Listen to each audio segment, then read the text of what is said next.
Assalamualaikum warahmatullahi wabarakatuh. Perkenalkan, kami dari kelompok 2 kelas 2 S1 Akuntansi ingin menjelaskan tentang penelitian eksperimental. Anggota kelompok sendiri terdiri dari satu Dianur Isnayani NPM 015, Arina Bunganin Tias NPM 048, Tita Aulia Salsabila NPM 049, Aprilia Trisafika NPM 050, dan saya sendiri yaitu Darren Davara NPM 053. Pernyataan masalah. Variabel yang diminati adalah Y sama dengan variabel terikat atau observasi, XI sama dengan variabel bebas yang dapat dimanipulasi dalam nilai seperti dalam eksperimen atau dikode dari data hasil seperti dalam studi metrik. Eksperimen laboratorium biasanya memiliki lebih banyak internal validitas daripada metode penelitian lainnya.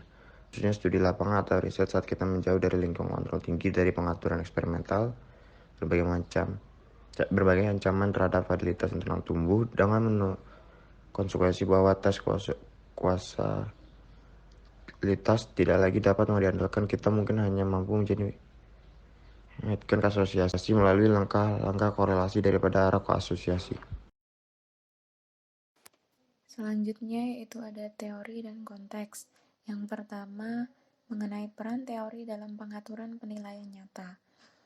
Untuk mengambil keuntungan dari kekuatan potensial pengaturan eksperimental dalam menguji hubungan sebab akibat, kerangka teoritis yang dikembangkan dengan baik sangat penting. Setelah kerangka teoritis telah ditetapkan, peneliti dapat memutuskan variabel mana yang harus dimanipulasi dan diukur dan mana yang harus dikendalikan. Yang kedua, penanaman penilaian dalam konteks tugas tertentu. Pertanyaan tentang konteks merupakan ancaman yang berpotensi besar terhadap validitas eksternal penilaian dalam tugas-tugas eksperimental. Eksperimen yang dirancang dengan baik harus mencoba untuk mengatasi masing-masing masalah. Tetapi meskipun demikian, tetap sulit untuk mengontrol semua variabel asing potensial dengan sukses dengan kepastian 100% dalam percobaan apapun. Perhatian besar harus diberikan dalam menyusun literatur temuan komparatif untuk mendukung arah penelitian tertentu, terutama tanpa kembali ke makalah asli. Temuan yang tidak konsisten atau kontradiktif mungkin disebabkan oleh konteks penelitian yang berbeda daripada variabel kunci yang dipermasalahkan. Yang ketiga yaitu peran insentif bagi peserta. Libby dan Lippe pada tahun 1992 memberikan contoh menarik tentang hal ini, di mana mereka menyarankan bahwa kebisingan konseptual yang diperkenalkan oleh skema insentif dipengaruhi oleh faktor-faktor yang tidak terukur. Untuk peserta siswa, insentif moneter sederhana mungkin diperlukan untuk mendorong kehadiran, partisipasi, dan perhatian, tetapi dampaknya pada hasil akhirnya tidak jelas. Kita mungkin perlu memeriksa teori insentif dan cara mereka mempengaruhi individu dengan karakteristik pribadi yang berbeda sebelum kita dapat mengukur efeknya. Yang keempat yaitu penggunaan tenaga profesional sebagai partisipan penelitian. Beberapa jurnal dan beberapa pengaturan eksperimental menuntut penggunaan peserta profesional yang terampil. Hal ini menjadi semakin sulit, bahkan di luar jurnal papan atas, untuk mempublikasikan penelitian eksperimental menggunakan khalayak mahasiswa sepenuhnya.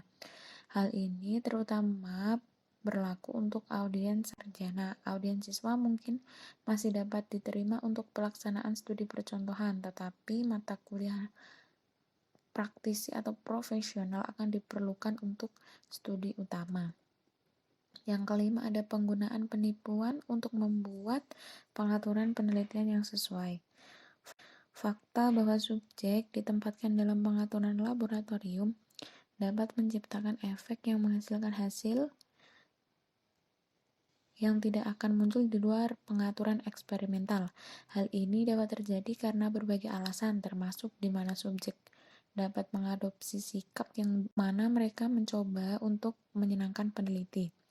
Weber dan Cook pada tahun 1972 dan Stefanski et al. Pada tahun 1992 melaporkan situasi di mana peserta dalam eksperimen ingin membantu eksperimen dengan tampaknya mencoba untuk memberikan apa yang diharapkan dari mereka. Dalam keadaan seperti ini, mungkin perlu untuk menipu subjek mengenai tujuan percobaan, sehingga mereka tidak mengetahui hasil prediksi dari penelitian untuk memberikan hasil yang valid. Selanjutnya, desain eksperimental. Trotman tahun 1996 mengikuti Campbell dan Stanley tahun 1963 dan Libby 1981 menyarankan sejumlah alternatif sederhana, yaitu yang pertama, ada desain kelompok kontrol hanya pasca tes. Untuk dua tingkat variabel independen, X1 dan X2, atau salah satunya mungkin kelompok kontrol tanpa pengobatan. Dua hasil yang sesuai diamati 001 dan 002 katakanlah. Hasil ini diukur setelah masing-masing subjek menerima perawatan. Perbandingan 001 dan 002 akan mengungkapkan dampak dari perlakuan yang berbeda. Kemudian yang kedua ada desain kelompok kontrol prates atau pasca tes. Subjek diukur untuk melihat bagaimana mereka bereaksi terhadap perawatan berturut-turut, tetapi kali ini desain eksperimental sebelum dan sesudah digunakan yang memungkinkan desain penelitian untuk mengontrol perbedaan individu. Kemudian yang ketiga ada desain faktorial antar mata pelajaran. Desain ini melibatkan variabel simultan dari dua atau lebih perlakuan atau variabel penjelas, sehingga kita dapat memantau dampak terpisah mereka pada independen variabel dan setiap efek interaktif potensial antara variabel penjelas, yaitu sejauh mana setiap hubungan bersyarat seperti perlakuan X1 katakanlah hanya memiliki efek untuk tingkat tertentu dari perlakuan X2. Keuntungan dari desain ini yaitu yang pertama ada efek interaksi dapat dievaluasi, kemudian variabel pengganggu yang berpotensi misalnya jenis kelamin, pengalaman kerja itu dapat dipertahankan konstan di dalam sel sehingga pengaruhnya itu dapat dievaluasi. Kemudian ada validitas eksternal berpotensi dapat ditingkatkan dengan temuan yang menunjukkan efek serupa di sejumlah karakteristik subjek. Kemudian yang terakhir ada desain ini lebih ekonomis ya tentunya. Selanjutnya ada desain faktorial dalam mata pelajaran. Di dalam desain atau dalam subjek, setiap subjek menerima semua perlakuan berturut-turut. Ini merupakan apa yang sering disebut sebagai desain tindakan berulang. Keuntungan dari desain ini yaitu yang pertama, mereka membutuhkan lebih sedikit mata pelajaran. Kekuatan statistik dari hasil berpotensi lebih besar dan juga berguna untuk memeriksa perbedaan dalam penggunaan informasi dan dampak dari perlakuan yang berbeda dalam lingkungan belajar dan pelatihan. Kemudian, tidak hanya ada keuntungan, ada kerugiannya juga yang berpotensi serius terkait dengan desain penelitian ini, yaitu ada efek permintaan. Pada efek ini tuh menyebabkan sehingga subjek dapat mengumpulkan rincian percobaan, misalnya hipotesis yang diuji atau jumlah perusahaan yang gagal dalam sampel sedemikian rupa sehingga perilakunya menjadi berbeda dari yang akan diharapkan dalam kondisi dunia nyata. Kemudian kerugiannya tuh ada variabel subjek tidak dapat digunakan sebagai variabel penjelas dalam desain dalam subjek. Kemudian efek latihan. Pada efek ini itu menyebabkan perilaku subjek berubah saat eksperimen berlangsung sampai mereka dapat tampil lebih baik.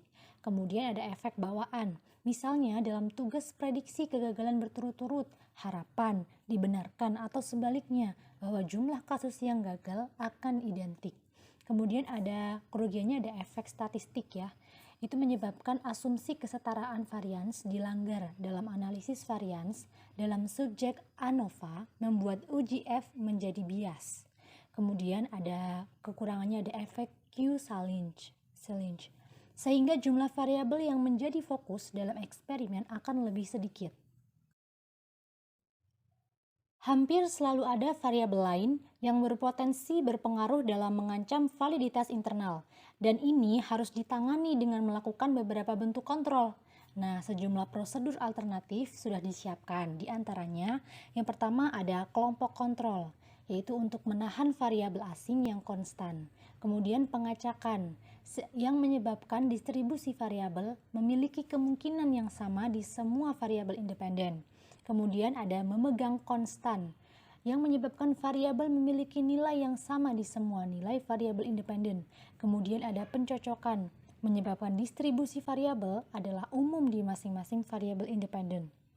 Kemudian ada penyeimbang, yaitu menggunakan semua kombinasi urutan perlakuan akan mengatasi dampak efek urutan apapun, tetapi akan memerlukan persiapan berbagai versi eksperimen.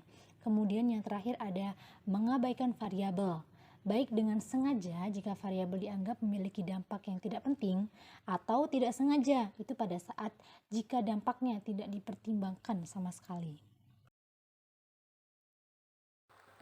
Pertukaran validitas. Identifikasi 3 masalah validitas yang berbeda dalam melakukan eksperimen, yaitu ada 3, seperti validitas konstruk, validitas internal, dan validitas eksternal. Yang pertama, ancaman terhadap validitas konstruk. Validitas konstruk menggambarkan sejauh mana konstruk abstrak berhasil dioperasionalkan, yang mana mencakup baik sejauh mana konstruksi diukur andal dan sejauh mana mereka memberikan langkah-langkah yang secara efektif menangkap esensi abstraksi. Penafsiran teori melalui pengembangan konstruksi abstrak yang kemudian diusahakan untuk mengoperasionalkan konstruksi dengan variabel terukur. Jika hal ini tidak memungkinkan, maka harus mengganti variabel proksi yang dapat diukur, tetapi mungkin kurang dari proksi yang sempurna. Proksi yang tidak sempurna akan berarti pengujian hipotesis yang dicatat. Nunnally tahun 1978 menjelaskan 3 aspek membangun validitas konstruk, yaitu yang pertama, tentukan variabel-variabel yang keduanya dapat diamati dan terkait dengan konstruk-konstruk ini memberitahu peneliti item mana yang akan diukur dan dievaluasi pada langkah berikutnya. Yang kedua, tentukan sejauh mana variabel yang dapat diamati ini adalah ukuran yang dapat diandalkan dari satu atau lebih konstruksi dan sejauh mana hubungan timbal balik di antara item yang diukur. Yang ketiga, tentukan sejauh mana ukuran konstruksi yang digunakan akan menghasilkan hasil yang dapat diprediksi. Yang kedua, ancaman terhadap validitas internal. Cook and Campbell tahun 1979 mengidentifikasi 10 masalah validitas internal yang terpisah, yaitu yang pertama, pematangan. Menyangkut dampak apapun yang terkait dengan berlalunya waktu yang akan berhubungan dengan perubahan subjek antara eksperimen berturut-turut dan berhubungan dengan karakteristik kasus perusahaan yang mana peneliti harus menyadari dampak potensialnya. Yang kedua, sejarah. Kepedulian dengan perubahan lingkungan yang mungkin berdampak pada penelitian daripada dengan perubahan dalam subjek. Yang ketiga, pengujian. Hasil serangkaian tes mungkin sebagian disebabkan oleh hasil tes sebelumnya yang oleh karena itu, efek dari tindakan berulang dapat meluas dalam jangka waktu yang lama. Yang keempat, kematian subjek. Subjek mungkin mati atau lebih mungkin tidak berjalan di tengah serangkaian eksperimen atau wawancara yang akan menyebabkan hilangnya data. Yang kelima, mortalitas eksperimental. Perjalanan waktu dapat memiliki banyak efek pada perubahan subjek. Yang keenam, peralatan. Bahan instruksi dan prosedur yang identik harus digunakan selama penelitian salin di mana perawatan sedang divariasikan secara sengaja. Jika suatu instrumen menghasilkan ukuran yang berbeda, maka ini menunjukkan bahwa masalah konseptual yang terkait dengan instrumen dan administrasinya telah mengancam validitas internal. Yang ketujuh, pilihan. Subjek harus dialokasikan secara acak ke sel atau kelompok untuk tujuan perbandingan. Yang kedelapan, regresi statistik.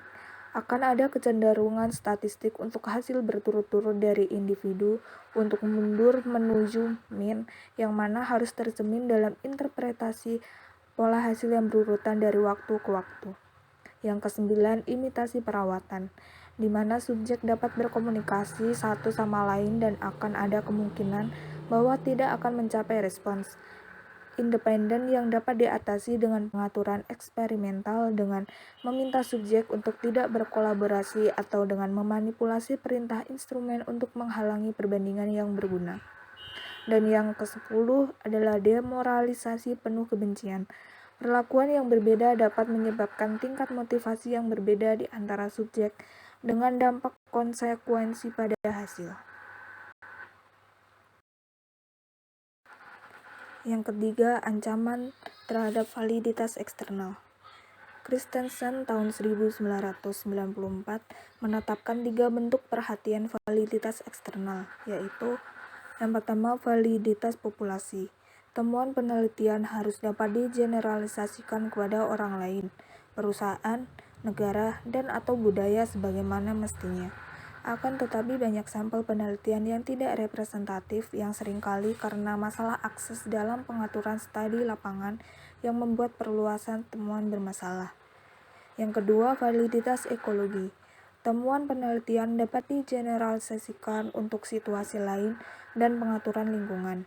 Persyaratan ini memacu pencarian realitas yang lebih besar dalam eksperimen dan meningkatkan perhatian pada konteks eksperimen. Dan yang ketiga, validitas sementara. Temuan penelitian dapat digeneralisasikan sepanjang waktu. Sedangkan menurut Brownell tahun 1995 mengidentifikasi 3 ancaman validitas eksternal lebih lanjut, yaitu yang pertama, interaksi seleksi.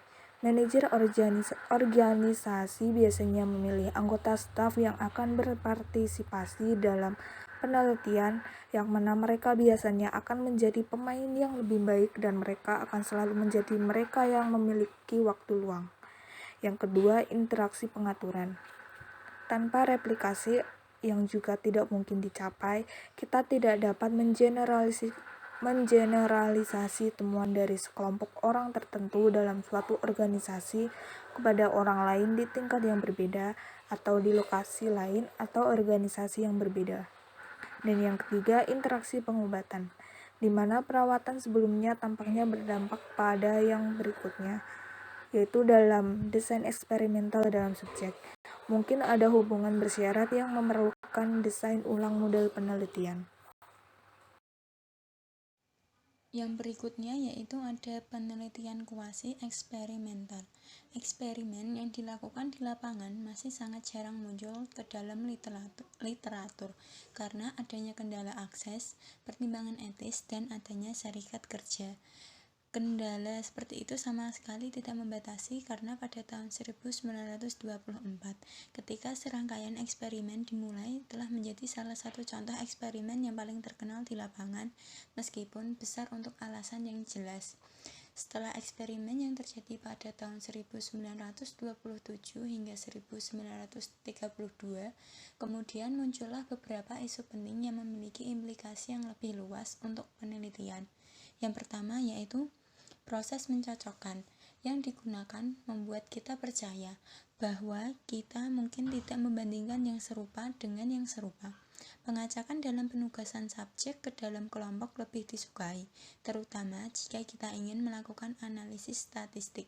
Yang kedua yaitu kegagalan untuk mengisolasi kelompok eksperimen dan kontrol di bawah kondisi eksperimen yang identik memberikan ancaman terhadap validitas internal. Kemudian yang ketiga yaitu adanya sampel yang tidak representatif. Hal ini disebabkan karena eksperimen awal yang hanya melibatkan 6 personil wanita. Yang keempat yaitu subjek yang berpotensi tidak kooperatif dikeluarkan dari eksperimen, sehingga kita mungkin akan berurusan dengan kelompok yang bias dan tidak representatif. Kemudian yang kelima yaitu kematian eksperimental adalah masalah yang serius dengan studi longitudinal ini.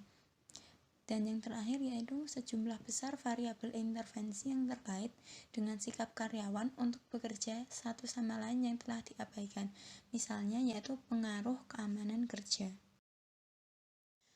Hasil eksperimen yang aneh sebagian dapat dijelaskan oleh jenis perilaku yang dirujuk oleh Weber dan Cook pada tahun 1972, yaitu karyawan sangat senang bahwa seseorang mengambil minat aktif dalam pekerjaan mereka yang mereka cari, yang menyampaikan apa yang dicari oleh peneliti. Efek Hampton merupakan efek mengejutkan yang dialami oleh peneliti ini, di mana efek ini dikaitkan dengan kejadian di mana perilaku kelompok berasal dari mereka yang melihat diri mereka sendiri sebagai khusus dalam situasi baru. Hasil tersebut disebabkan oleh kondisi eksperimental dengan variabel mediasi yang menggabungkan kausal hubungan yang sedang diselidiki dan mengancam validitas internal percobaan. Terdapat 3 ancaman yang diamati terhadap validitas terkait dengan efek Hampton. Yang pertama yaitu indeksikalitas, yaitu variasi perilaku sehari-hari individu dalam eksperimen yang panjang. Kemudian yang kedua ada efek eksperimen, yaitu bias yang muncul dari peneliti yang berperilaku berbeda dari hari ke hari dan antar kelompok, serta memberikan informasi yang tidak diinginkan yang menghasilkan hasil yang berbeda. Kemudian yang ketiga itu ada mediasi subjek, yaitu perbedaan yang terkait dengan individu yang menafsirkan persyaratan secara berbeda. Implikasi untuk ketiga efek Hampton pada penelitian akuntansi mungkin dapat dijelaskan sebagai berikut. Yang pertama yaitu ancaman validitas eksternal. Ancaman validitas eksternal karena subjek tidak berperilaku sama dalam konteks yang berbeda, atau bahkan dalam konteks yang sama pada periode waktu berikutnya. Kemudian yang kedua yaitu ancaman validitas internal yang terkait dengan penggunaan peneliti yang berbeda untuk administrasi percobaan, ketika mereka tidak ditulis atau tidak mendekati eksperimen dengan cara yang sama.